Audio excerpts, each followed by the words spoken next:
अस्सलाम वालेकुम ख़वातीन हज़रात। आज हम मिर्ज़ा गालिब की जो गज़ल आपकी खिदमत में लेकर हाज़िर हुए हैं, उसके पहले शेर में मिर्ज़ा फरमाते हैं, वो मेरी चीन जबी से गम पिन्हा समझा, राज मकतूब बा बेरब्तिए उन्वा समझा। चीन जबीन कहते हैं जो माथे पर या पेशानी पर जो शिकने पड़ी होती हैं उनको, और पिन्हा कहते हैं छुपे हुए को। गम पिन्हा यानी छुपा हुआ गम, और मकतूब कहते हैं ख़त को। तो उन्होंने कहा कि राज मकतूब ब बेरब्ती उन्वा समझा।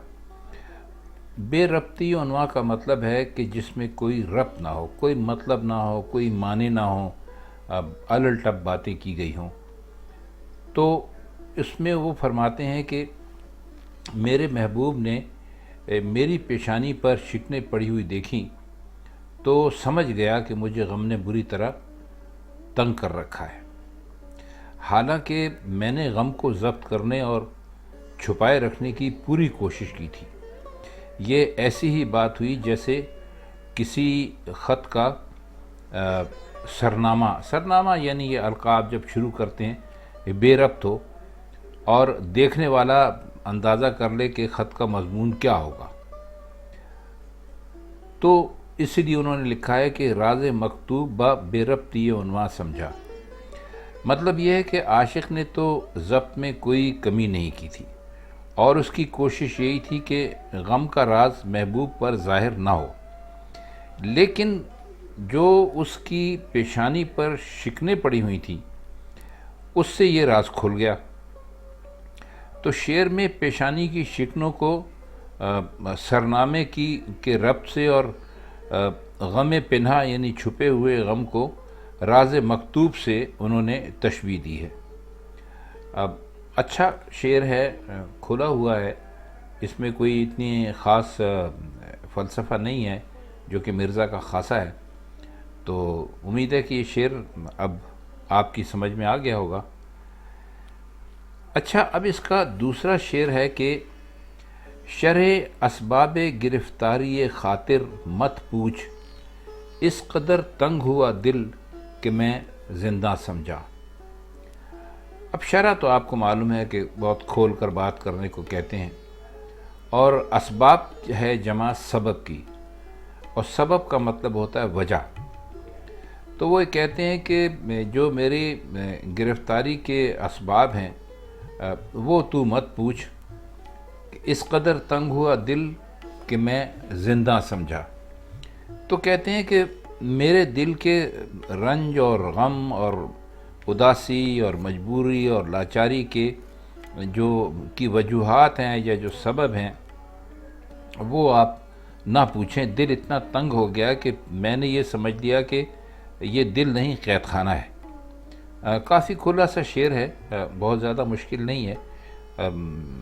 चूँकि कैद खाने में कैदी तंग रहते हैं इसलिए इसमें बजाय ख़ुद बंदिश का पहलू नुमाया है, इसलिए उसे दिल की तंगी की तशबीह उन्होंने इससे दी है। यानी दिल इस कदर तंग पड़ गया है कि मैं बिल्कुल मेरा दिल जो है एक ज़िंदान की तरह, एक कैद खाने की तरह हो गया है कि मैं जो हूँ ना ख़ुद को एक जेल में, कैद खाने में महसूस करता हूँ। अगले शेर में फरमाते हैं कि इज से अपने ये जाना कि वो बदखू होगा, नब्ज़े खस से तपिश शोलाए सोज़ा समझा। इज तो आप जानते हैं कि किसे कहते हैं, आजिज़ी को। यहाँ पर मजबूरी और लाचारी के मानों में उन्होंने इस्तेमाल किया है। बदखू कहते हैं बुरी आदत वाले को, जिसके मिजाज ना मिलते हों, जो मगरूर हो, जो महबूब जो होते हैं उनके बारे में चूँकि शोरा अक्सर यही लिखते हैं और गालिब ने भी यही लिखा है कि वो बड़े बदखू होते हैं, अपने हुस्न पर बड़ा नाज करते हैं, बड़ा मान करते हैं और किसी की बात सुनते नहीं हैं। और खस कहते हैं तिनके को, और तपिश शोलाए सोज़ा का मतलब होता है कि जलते हुए शोले की गर्मी। तपिश कहते हैं गर्मी को, اور شعلہ کہتے ہیں، آپ جانتے ہیں کسی کہتے ہیں، شعلہ سوزاں کہتے ہیں بھڑکتا ہوا شعلہ یا جلتا ہوا شعلہ۔ تو وہ فرماتے ہیں کہ میں نے اپنی عاجزی سے یہ جان لیا کہ میرا محبوب جو ہے وہ بہت ہی تیز اور طرار اور مغرور، اور اس کا جو مزاج ہے وہ شعلے کی طرح ہے، اور مثال یوں سمجھیے کہ تنکے کی نبض دیکھ کر جلتے ہوئے شعلے کی حرارت اور گرمی اور تپش کا اندازہ کر لیا جائے۔ تو یہاں اپنے عجز کو یعنی اپنی عاجزی کو خس سے یعنی تنکے سے، اور محبوب کی جو بدخوئی ہے یا اس کی جو بہت بولنے کی اور برا بولنے کی عادت ہے یا برا سلوک کرنے کی عادت ہے، اس کو شعلہ سوزاں کی تپش سے تشبیہ دی ہے انہوں نے۔ تو اچھا شعر ہے، صاف مطلب ہے اس کا، سوائے اس کے کہ الفاظ کا ذرا ہیر پھیر ہے جو شاید آپ کے لیے کچھ مشکل ہو، لیکن امید ہے کہ یہ شعر اب آپ کی سمجھ میں آ گیا ہوگا۔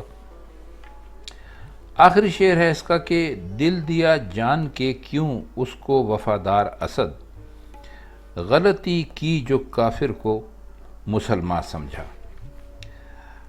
اب وفادار تو آپ جانتے ہیں کہ کسے کہتے ہیں، اور کافر کہتے ہیں اصل میں جو شعراء حضرات ہوتے ہیں یہ اپنے جو ان کے محبوب ہوتے ہیں ان کو کافر کہتے ہیں، بت کافر کہتے ہیں۔ اگر آپ کو شاعری سے دلچسپی ہے تو آپ نے یہ مثال کے طور پہ یا تشبیہ جو ہے وہ آپ نے بہت مرتبہ پڑھی ہوگی کہ شعراء اپنے جو محبوب ہوتا ہے اس کو کافر کہتے ہیں، اور اس سلسلے کے بے شمار اشعار ہیں جو اس وقت اگر ہم دہرائیں گے تو وقت گزر جائے گا، تو اس لیے بس اب اس شعر کی ہم کچھ اس کا مطلب کرنے کی کوشش کرتے ہیں کہ وہ اپنے آپ کو مخاطب کر رہے ہیں کہ اے اسد، تو نے کیوں محبوب کو وفادار سمجھ کر دل دے دیا؟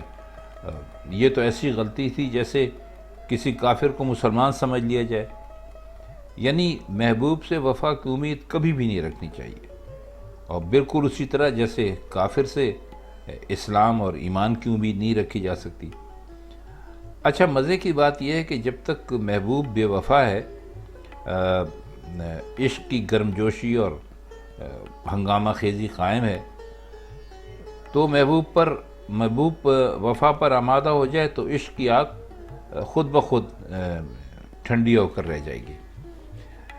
تو اچھا شعر ہے، مزے کا ہے، بس انہوں نے اس میں یہی بتایا ہے کہ کسی بے وفا جو محبوب ہوتا ہے اس کو وفادار سمجھ کر دل دے کر تو ایسی غلطی کی جیسے کسی کافر کو مسلمان سمجھ کر اس سے ایمان کی اور یقین کی توقع رکھی جائے، جو کہ ایک مسلمان کے ایمان کا تقاضا ہوتا ہے۔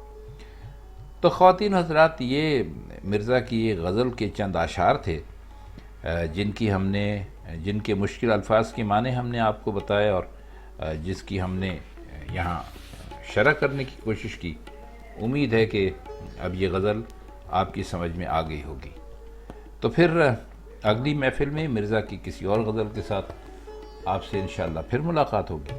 تب تک کے لیے خدا حافظ۔